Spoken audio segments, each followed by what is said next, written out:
দলের অ্যাম্বাসাডার হিসাবে তোমাদের প্রত্যেককে, ছাত্রদলের প্রত্যেকটি নেতাকর্মীকে তোমার এলাকার, গ্রামের, ওয়ার্ডের, ইউনিয়নের গোড়ায় গোড়ায় চলে যেতে হবে, ঘরের দরজায় দরজায় চলে যেতে হবে।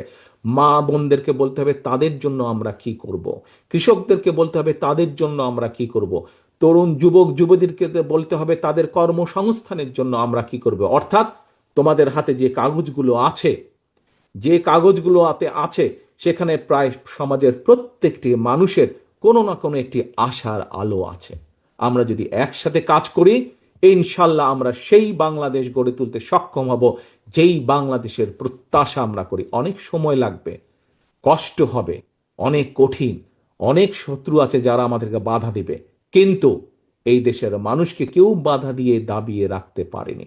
ইনশাল্লাহ দেশ গড়ার পরিকল্পনা কাজ যখন আমরা শুরু করব বাংলাদেশের মানুষের রায় নিয়ে, তখনও ইনশাল্লাহ কেউ আমাদেরকে দাবিয়ে রাখতে পারবে না। কিন্তু তোমাদেরকে সকলকে যেতে হবে আজকে মানুষের দৌড়গোলায়, মানুষকে ঐক্যবদ্ধ করতে হবে।